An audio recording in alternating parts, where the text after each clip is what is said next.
I was not recording. So I apologize, everybody. You missed the prayer. You missed me reading paragraph 2 in Manual for Teachers, section 25, Are Psychic Powers Desirable? And I was saying how it reminded me of the passage in the Bible where Jesus says about the miracles that he performed, all these things and more shall you also do. So I feel as though it's a lot like the conversation that we had yesterday. Time is an illusion. Last week about reincarnation, that it can be helpful. It can be really helpful, and it can also be a distraction. It is what we intend it to be. And I have met people on both sides of the spectrum. People that are highly intuitive and just their life seems to just be rolled out like a red carpet for them, and people that have realized that they have these intuitive powers and they are trying to use them for gain, whether it's attention or notoriety or financial gain. And I'm not saying that I don't feel that it's proper for people to be paid for what they're doing, but I have met at least 2, possibly 3 people that claim to be mediums or psychics that had it just felt like their hearts were in their minds were in the wrong place. And, you could just feel the vibration when you were around them, that something was just a little bit off. So anyways, so that's where I'm going to start us off with. And I also really loved that sentence where he said that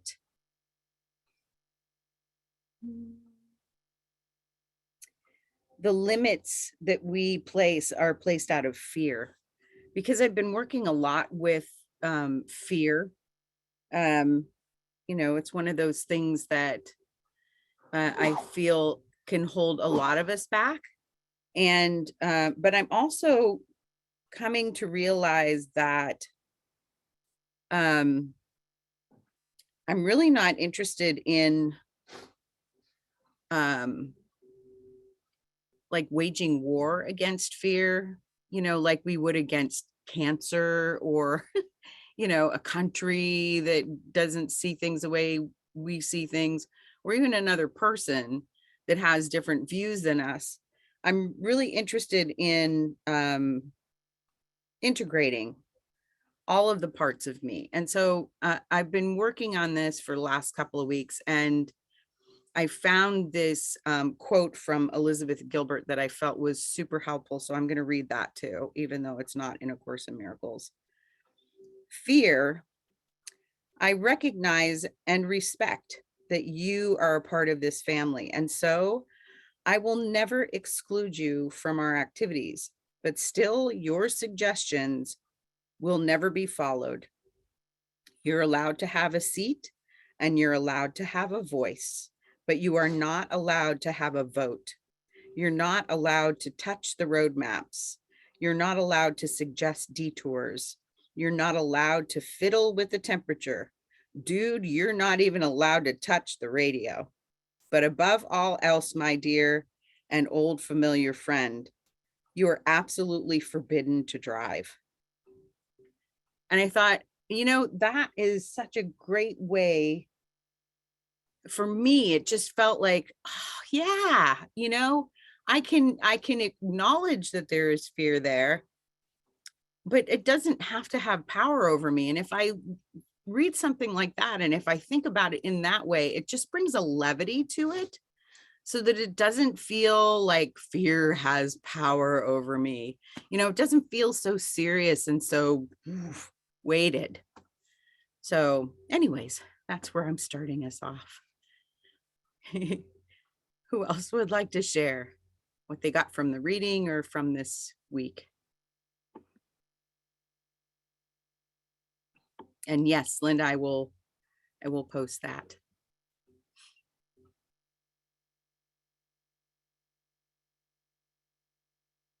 Go ahead, Carol. Good morning, everybody. Happy to be here with you. Love all of you. Thank you for this time. There was a lot that I could have shared, but I'm kind of zeroing in on the last paragraph where it says, any ability that anyone develops has the potentiality for good. To this, there is no exception, and the more unusual and unexpected the power, the greater is its potential usefulness.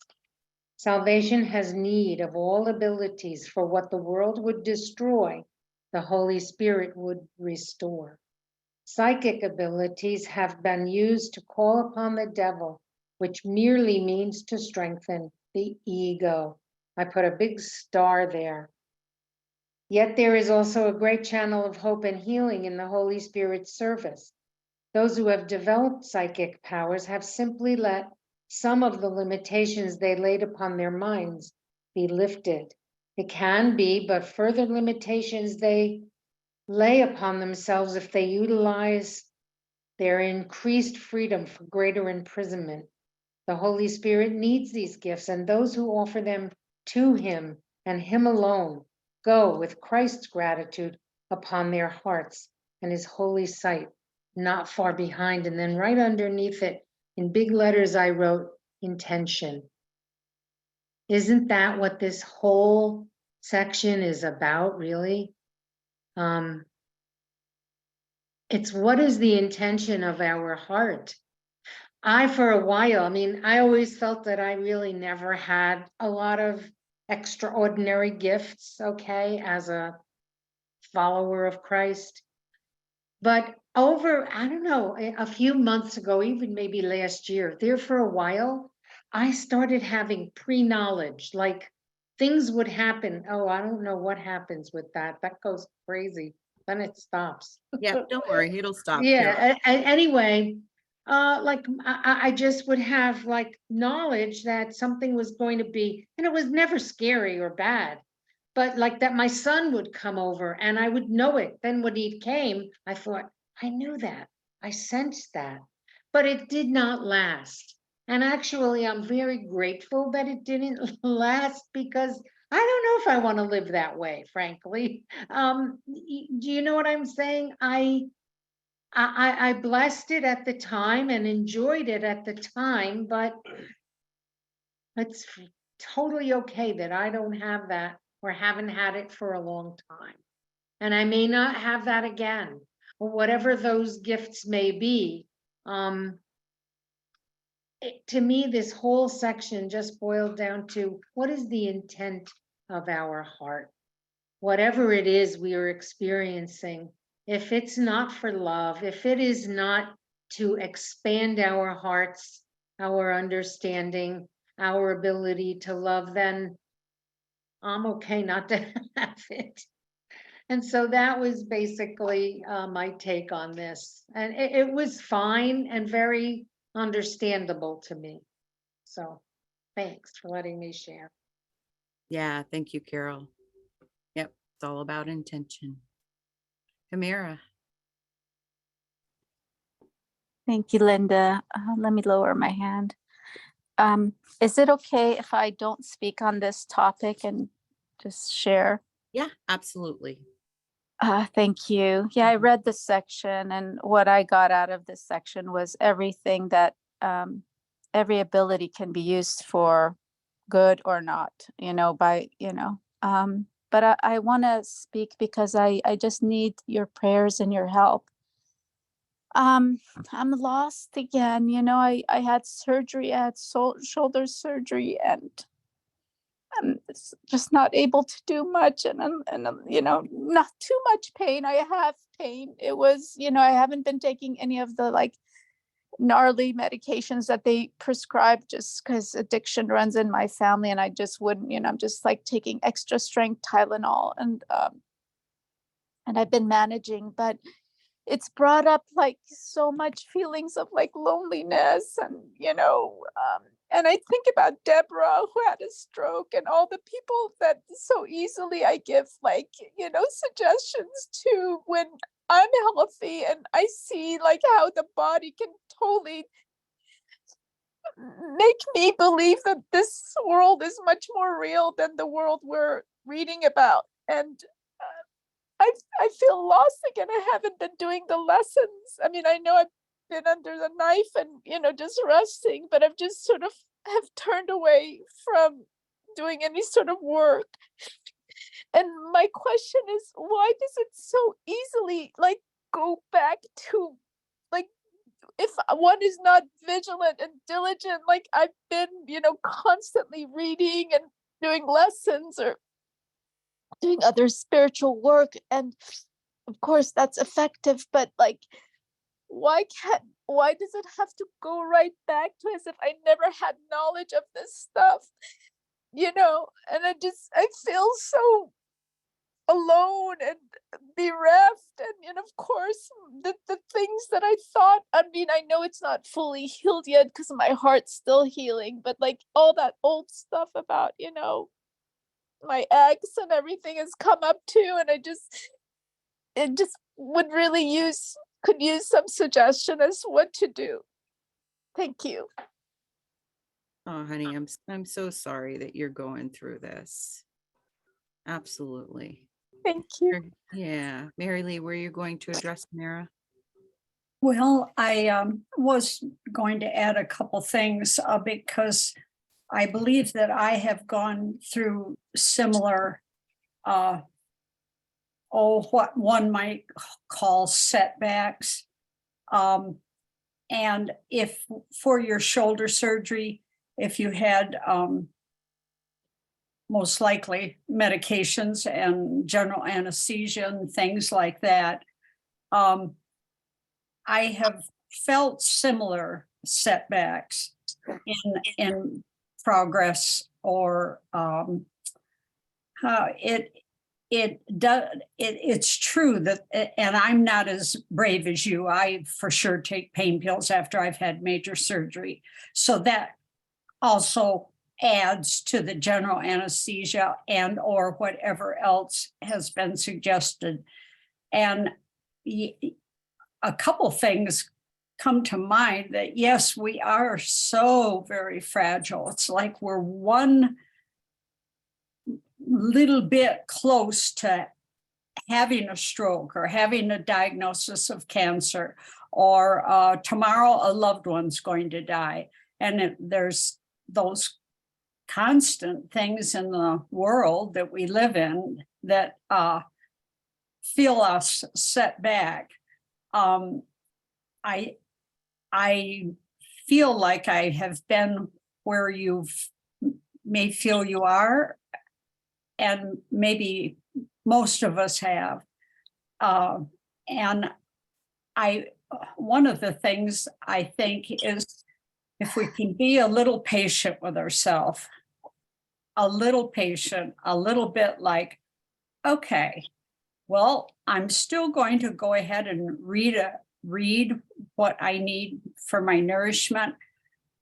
I'm going to acknowledge that to myself. Yes, I've slipped, but it's part of life. And I can return to where I felt was more equilibrium for me in my life. I don't know if that's helpful, but drugs are very, very powerful things. And one of the drugs I use now is sugar. I am trying to address that I am taking too much sugar, and so I limit it. I say, oh, I can do this or I can do that. But we all have these bodily weaknesses. And if you don't, just wait till tomorrow, you'll find out you do. I mean, and I'm sure all of us are of an age that we definitely know life goes up and goes down, 2 steps forward, 1 step back. And now let's get back to that more peaceful state. And I would hope and pray that you are comforted by that thought that, okay, I'm not perfect. I don't even have to be perfect. And be as gentle with yourself as you can during these hard times. Thank you, Marilee. You know what came up for me as you were talking about the general anesthesia? Not only did I have the general anesthesia, but they used this thing called nerve block, where it block, like you can't literally move your whole entire arm. So it's like a piece of meat that's been hanging, and you literally have no use of it whatsoever. So whenever I would take it out of the brace, it would be really scary. And the reason was, when I was 21, I was hit by a drunk driver. And at that time, I had nerve paralysis to the point where they didn't think that the nerve was going to come back. So I thought I was going to have a paralyzed left side, especially my arm. And so this was another question that came up for me, because the feelings that were around me watching that, I mean, obviously that's scary, but they were so strong. And I'm sure I didn't process it well when I was 21. You know, my boyfriend at the time died in that accident. So I'm sure I didn't. I'm sure I skipped a lot of things. And if the body is not real, and I know, like, if in terms of trauma, people say trauma is held in the body. So if it's not real, how in the hell is it held in the body? And so all these questions also came up for me. And of course, I know it's the ego, because it's trying to make me doubt everything about truth. But that's exactly what happened too, is like, okay, well, if all these gamut of emotions are coming up as a result of like 30 years ago, you know, this was when I was 21, so I'm 56. So we're talking a long time, more than 30 years ago, you know, this is coming up.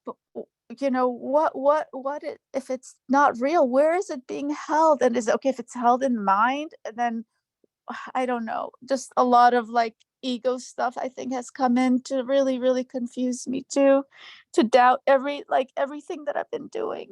You know, that saying it's not working, see, you're still the same. I don't know. Oh, Humira. I mean, in my experience, it doesn't matter how old you are, a trauma can come up from the time you were very tiny. And we are not a body, but we are having a human experience. And part of that human experience includes experiencing this body and everything that we've experienced from the time we were born until now. So it makes sense that you're having kind of flashbacks and feelings, you know, some of the same feelings that you had when you were 21 and that happened, you know, emotions and stuff that weren't able to be processed. And like Marilee said, allow yourself to be gentle with yourself, because what seemingly is simple, the anesthesia itself is traumatizing.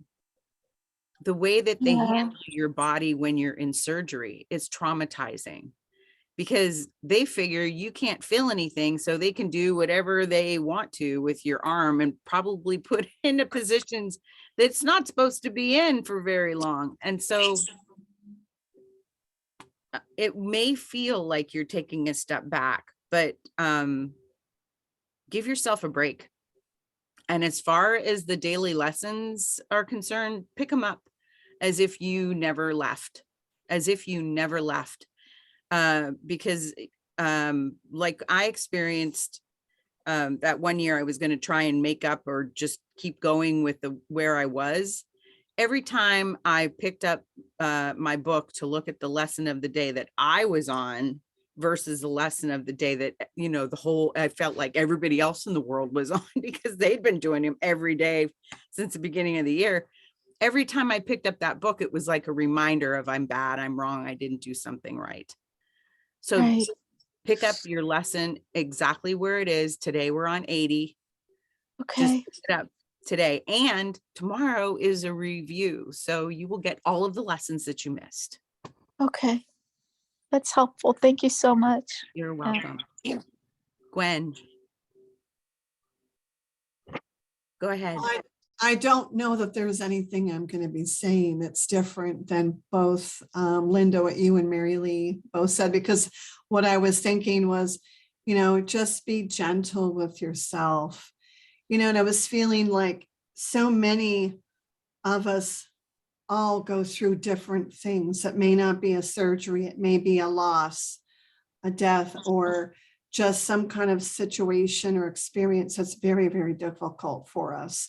And many times, whatever it is for us, that things can seem insurmountable. How are we going to navigate through this? So I can really understand. I mean, I've had some things in my past that were really, really, really difficult. I mean, I had a nervous breakdown when I was in my mid-20s, and and then once you've experienced something like that, you always feel like there's this little thing on the back of your shoulder, like, well, it's gonna, I'm gonna go there again. Well, I know I'll never have to experience that again because I have tools and different things. I've never had that by the grace of God. But and the other thing too is general anesthesia, as you already are aware, is very traumatizing, as been said, but it can take time as well for that to dissipate out of the body. And so, who knows how our body handles that, and certainly different things you're experiencing that are coming up. I think that's all kind of relatable and part of it. And, if there's something you can do or something you can read, you may be limited right now with what you're able to do, but that's okay because you're in the healing process. It's just like, be right here, right now. Don't worry about tomorrow or yesterday. And if there's something you can read or something that would make you feel a little bit uplifted, whatever it is, and don't judge yourself. If you're not doing a lesson or you're not doing this or you're not doing that, throw it all out the window and just be here now. And whatever you can do or think or read or look at that uplifts you and makes you feel better for the moment, that's kind of where, the peace of God enters in, I think.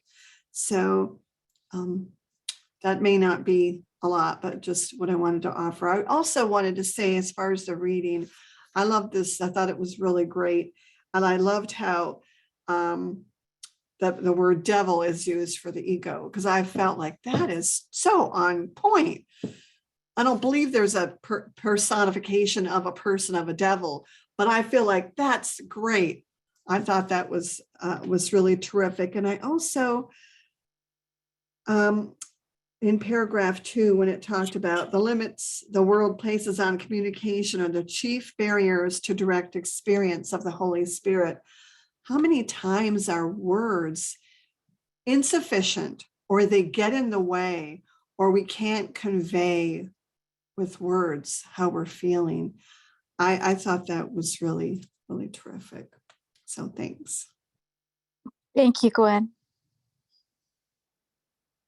Yeah, thanks, Gwen. Yeah, when I read the thing about the devil, I was just picturing how, like in the cartoons, there's a devil on one shoulder and an angel on the other. Yeah. Derwin, sweet brother. Thank you, Linda. Hello, beautiful light workers all over the world. Homera, Homera. Thank you for coming and thank you for sharing. Hearing your voice now is just a demonstration to us all that in the moment you can reach out to your community and we can all hold space for you. Thank you. Thank you. Thank you. Thank you for doing that for me. And I feel so safe with all of you. So thank you. Thank you for Linda for providing this space. And Excuse the tears. They're just coming. I can't help it. Thank you.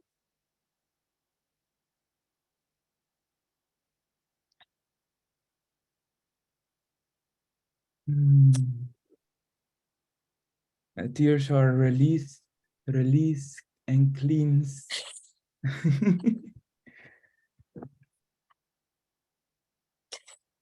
Yeah. So yeah.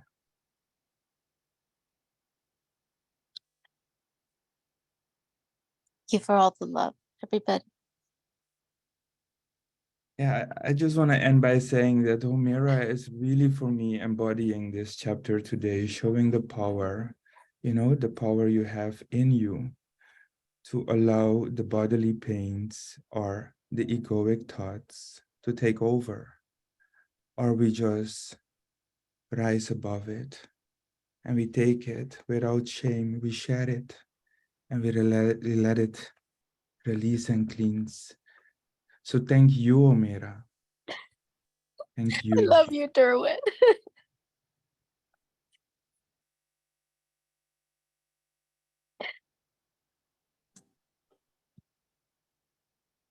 Yeah, thank you, Derwin.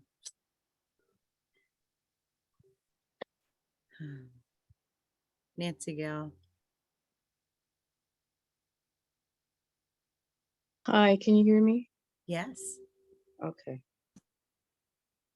Okay, here I am. I'm just still reclining. I woke up. Hi, Mira. Thank you for being here and thank you for sharing your experience at the moment. Hi, Nancy Gail. Huh? Hi, Nancy Gail. I just said hi. We Oh, love hi, you, Nancy. sweetie.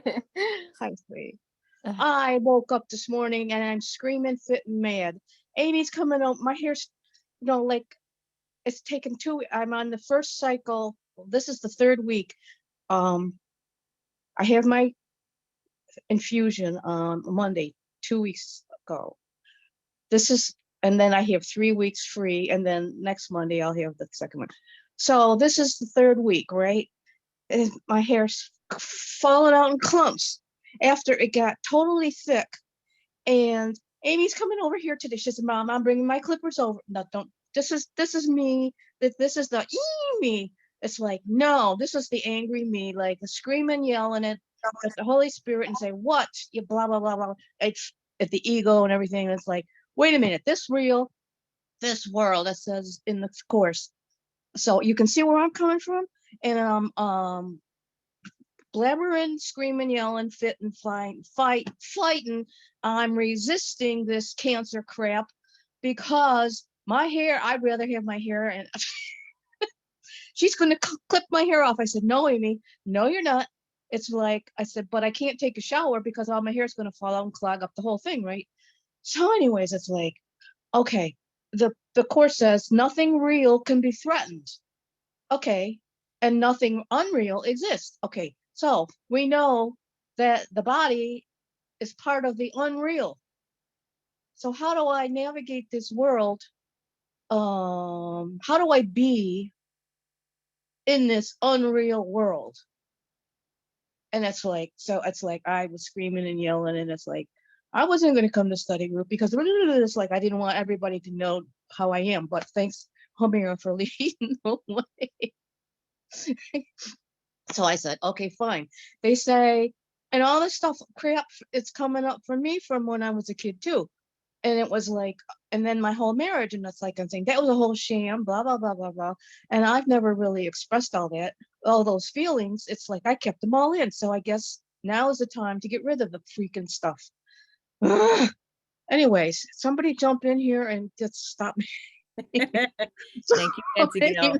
Yeah, what a I perfect feel message. like a fraud. Like last week it was like No. I was on a high, and I'm thinking, then I remembered the closer I get to the truth, which is like almost total truth. I totally there. I get it and everything. And then it's, the higher the mountaintop, the Yep. farther down you go Part back of to you the fall. valley. Exactly. But So then perfect I thought, example of both you and Homera showing up exactly as you are. This is a loving choice. You can Really? be angry, you can be hurt, you can be at your wit's end, you can feel the deepest despair. And if you are showing up in a community where you feel safe, if you are showing up for yourself, that is one of the most loving things you can do. Okay, if you say so. I Okay, say you so. hear that? You hear that, Hamira? We're Yes. doing Nancy, right. We're doing Na- good. we're doing good, Nancy. And I Yeah. believe that, there's a saying in the 12-step programs, it says, you're as sick as your secrets. And I really believe that to be true. So the fact that we could come and talk about what we're going through and have all this love that is being poured on us to help us heal is, it's healing in of itself. And you've been such an inspiration to me. Just because you're having a rough day today, as women, we're attached to our hair. I went through what you're going through about 12 years ago, and I did end up shaving my whole head because just hair was coming out in clumps. And I get it. I get the process of how challenging it is. And so I just can say from this side, watching you and you telling your story about what's going on with you, is I can relate, and I can understand, and I can see the strength in all of this, and how much you have kind of shown your strength to everybody through this whole process. So just because you're having a crappy day doesn't take away from any of that at all. And you're not a fraud. You are amazing, and we love you. Well, did you can turn that around? And I'll say this, whatever you said to me, I'm giving it right back to you. Same. I'll take it. I'll take it. Yep, my snarky child said, I know you are, but what am I? Oh my gosh. I agree with Homira. Thank you, Linda, for providing this space for all of us. Yeah, you're It's so just welcome. wonderful. It's my pleasure. Love in action. This is what we are. We're love in action. Exactly. And isn't that what Christ was teaching us? Yeah. The whole time he walked on this earth, he was teaching us how to be loving to each other, how to be loving to ourselves. And so when we're doing that, we are being Christ-like. No matter how we feel, the emotions will come and go. The thoughts about we're doing it right, we're doing it wrong, they will come and go. But we are being loving presence in this world more often than not. And the more we practice it, the easier it gets. And the more we practice it, it doesn't mean that life will be all peaches and cream or whatever. It just means that we'll be able to navigate it with more grace, more I courage. guess since we're coming completely clean, I'll just share this too, if it's okay with you guys. So I'm sure many of you already know, my brother, I was helping out with his situation, and he is in a sober living place. But, as soon as, he was talking to me about 7-8 times a day. I was reading him like course lessons and going into the Bible when he was on the inside. And now that he's, out, he used once already. It's like the first 2 weeks that it was out, it broke my heart because I can't understand it. And the sober living people like intervened, and he's back in the program. He's still, he's working with a sponsor, whatever, but they've really sort of cut off all communication pretty much with family. But also just to share, like, he knew about my surgery, but I had mentioned it, and he had even said, I want to come, but like, no, no text, no, probably doesn't even remember. That just kind of broke my heart too. And of course it led to the story of I'm really alone. Like if I don't find somebody in my life at this age, I probably, have to kind of fend for myself. So the story just got more and more complicated, in my mind. So yeah, I just feel like, you know, we are as sick as our secrets. And was so like, send a gratitude text to everybody on WhatsApp in this community. So I was ashamed to even talk about this piece of it about my brother. And again, I don't want to hide anything from any of you.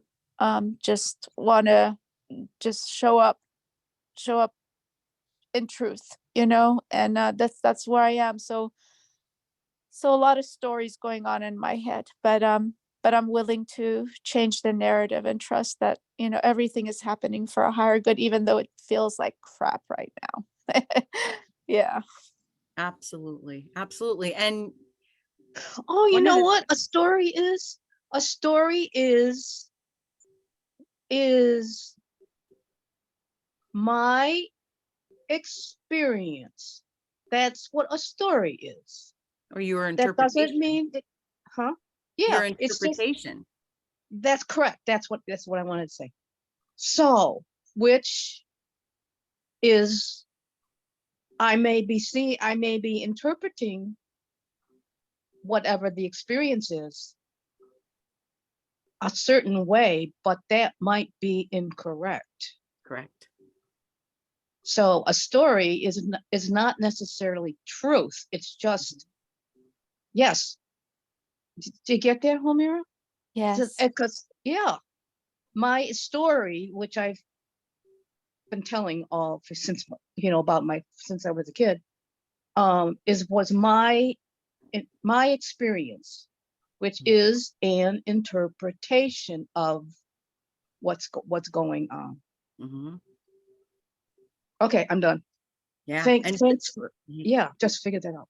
absolutely. And, you know, Hamira, just like you feel like you are having a hard time letting go of these thoughts that are a detriment to your Yeah, seeming yeah, wholeness, yeah.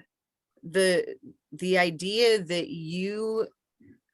we all, I'm speaking for myself as well, have these patterns where we seem to be addicted to the complaining, to the shaming, to the blaming, to the self-deprecation is the same experience that your brother is having with drugs. Only it's an out pictured, like it's something we can go, oh, well, you know, that the drugs are the horrible thing. Well, Right. it's not the drugs, it's the thoughts that come before the drugs. Mm-hmm. Yeah. Yeah. It's the thought. The thought comes first, Yeah, and then you do something with that thought. right. Ooh. Yeah. Thank you. That's helpful. Yeah. Yeah, you're Makes welcome. sense. If I could just jump in with one little thing that came to me when you were speaking about that, Yeah. as far as thoughts and the mind, you know, it's like, oh, you're out of your mind. And I came to have the understanding through my past experience with emotional, mental things that I've concluded now I'm happiest when I live out of my mind. And I believe we should all aim to live out of our minds. We want to live in our hearts. So, you know, we just have to sometimes laugh at some of, you know, laugh, cry, whatever we need to do. But I think there is something to be said for that. You know, we need to get out of our head. Absolutely. Love that. Yeah. And when you were talking about that, Gwen, that song, I'm out of my head over you. I'm sure like there's a lot of people here that may not remember that because they're too young, but I think it was Burt Bacharach Yeah. that wrote it. I think I'm going out of my head over you. Yeah, let's go out of our heads over Jesus instead. And then, you know, then we will, you know, even if the whole rest of the world thinks that we're crazy, we'll be so crazy happy that we won't really care. Mary Lee. I hope it's all right that I'm chiming in again. Homera was talking about feeling so alone, and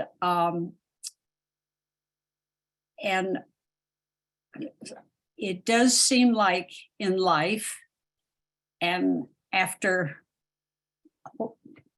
I do not know how long I'm going to live, but I know I'm 73 now. And I can see that there have been ups and downs, peaks and valleys, and then hills, feeling a little bit more on the mountaintop. But sometimes there comes thoughts to me, oh, I can't really depend on that. Let anybody, we could use my sister, who incidentally is going through dementia now. And so I can't depend on her to, have a good conversation with me, or if I would need her. She is still able to express many of her, things, but I can't depend on her. And then maybe a neighbor is totally occupied with their work, and you get the feeling, oh, I can't depend on them. Oh, and then we can start to feel very alone in this world at times. And I'm thinking, well, if we can just try not to panic, this is a period of time. It's not maybe the most pleasant period of time in my life experience, but it's not always going to be like that. I've been here before, okay? And I have, like Gwen, I believe it was Gwen that said, I have tools. And life experience perhaps is one of those tools that, okay, my mind can start, oh, I can't depend on anybody. I can't depend on my brother now. And he perhaps has intense loneliness and finds a friend in that drug. That's not saying that's a good friend to have. A lot of people get friends that really aren't maybe going to, be able to lift one up, but he's looking for that. And he may resort back and forth to that. It may lift him up for those few minutes that he's on the drug. And that's false high. Of course, he's going to come back to, oh, I'm trying to cope with life without that false high. So it may be true that, yes, right now there's not, he may be out of reach for you to have a close brother-sister relationship, and maybe it's been that way for some time, and yet you care so much about him. I'm sure we can all think of friends that we wish we could be closer to them. Maybe someone romantically that we wish we've got so much to give them. But it's like, if we can stabilize ourselves to just realizing this isn't going to last for the rest of my life, most likely it's going to be, as life has been, the peaks and the valleys. I have been reminded of another song, both the last session when we talked about reincarnation and this one. And maybe some of you remember Little River Band. This was, okay. And there's so many paths up the mountain. Nobody knows all the ways. There are so many paths up the mountain. And the view from the top is still the same. There's some profound.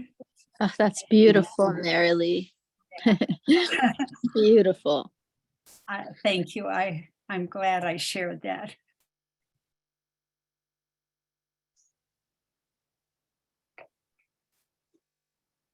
Oh, I can't, you're muted. Yeah, I was calling on you, my friend. Thanks, everybody. This is Homera and Nancy Gale. Thank you for bringing your truth forward and opening up this lovely or uplifting expressions from everyone. I'm going to just share what, it sounds like advice, and I don't mean it to be that way, but I think more and more as we go through, especially crisis or something, so surgery. And if we can just be simple, and in the simplicity, what comes to me is just remember your breath. And in that breath, you can know I can change my mind. And we've understood that only loving thoughts are true. Only loving thoughts are real. And only thoughts with God are true. So even for a moment, to just take that breath of love and gratitude, that's what Jennifer's taught us to pray. And then what phrase or what word is in your toolbox that you can bring forth, and just for a moment find that peace, because it's always about finding peace, whatever, and all these different things that it looks like we're all having a different problem, but the answer is always the same for all of our problems. And for me, the breath is becoming it's an awareness now. It's an alert awareness, and helps me calm myself and live a different moment. Even with things that are like, I'm not going to make it through this today. And then I breathe, talk to God, turn it over, and whatever little process is helpful. But remembering that calming, for me, it's calming myself to get to that place of peace and changing my mind and my thoughts. And the more I take my breath or bring that forward, the simplicity is I can just breathe and be there for a moment. So thank you all so much. Thank you, Robin. Yeah, thank you, Robin. Yeah, the breath, it's the first thing we do when we come into this world. It's the last thing we do before we leave. I'd like to add one thing. Thank you, Robin. I appreciate that. The whole thing that I got out of the Angelus Sunday, Yes, what's today? very good. Was separation. Mm-hmm. Everything, and it's like I was talking about my daughter when she was born, she was just cry, and it's like then I got to this whole thing. It's like she was in my body, she was connected to me, love, right? Mom's love, right? She comes out of the body. They cut the cord, so she's totally separated from me. And what is this whole world and this whole course is about? And it's like we believe, we feel like we separated, we left God, we left him, we just turned our back on him and left, separated from, and God is love, right? And everything is stuff. It's like this whole world what is this whole world about? Separation. That's the only problem. And so like she was crying because and then for me, when I was 2.5, that was literally physically what happened to me. Yeah. And it's like all of my life, what did I say? The only thing I wanted to do, what my only goal was to be reconnected with my mom's love. Yeah. That's all I wanted. And then it's like, and Angela was talking, and I was like, oh my gosh, that's what the whole thing is. This world is separate, and everybody, it's like everybody, like Robin, everybody's life looks different. Everybody's experience looks different. Yeah. And then it's like, okay, fine. But they're all variations on the same theme. Exactly. Separation. And what do we all want? We want to reconnect to the love. Yeah. That's And we the whole are. point. Yeah. Huh? The whole point is that separation is not real. And I love that she went to, I believe it was chapter 4, the section yeah, about yeah. this need not be. Right, yeah. It's worth it to listen to if you get a chance, everybody. Oh, So, yeah, yeah, yeah. yeah. I'm going to Thank you, stop you everybody. there. You're welcome, Nancy Gale, so that I can read our Pathways of Light. Their site was down yesterday. I panicked for a moment. Thinking that I wouldn't get to read these anymore. But it's here. It's here. They were just down for a day.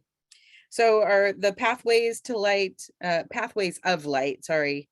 Insights for today are on lesson 80. Let me recognize my problems have been solved. It always comes back to that, doesn't it? We always come back to, oh my gosh, the lesson is speaking through everything that we just shared.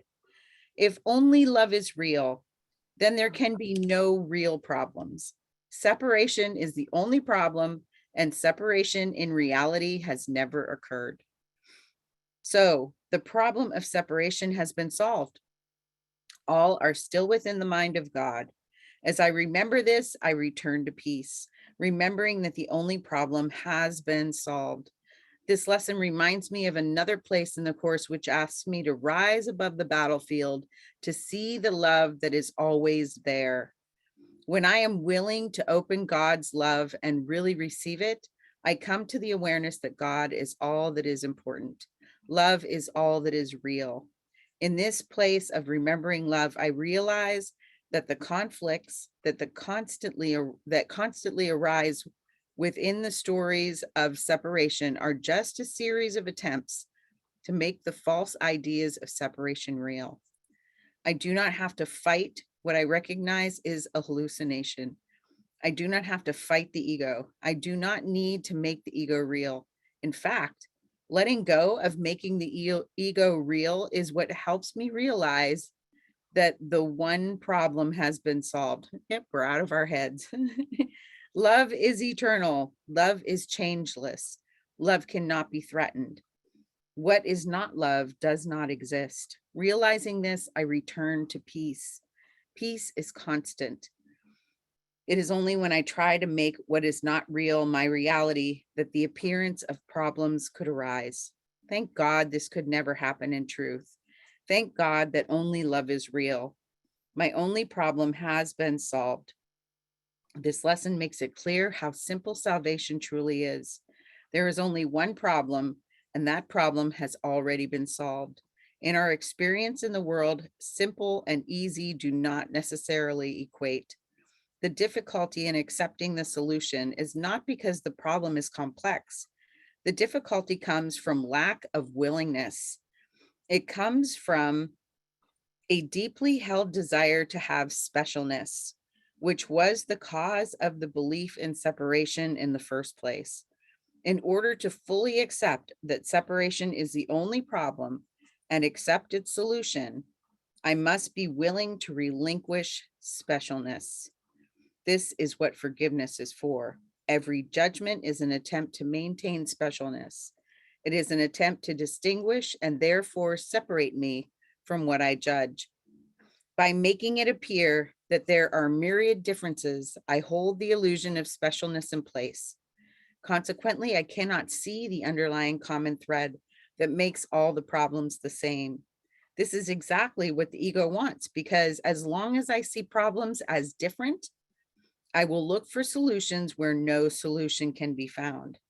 By practicing today's lesson, by reminding myself all throughout the day that my problems have been solved, I am accepting the possibility that I may have been looking for solutions in the wrong place.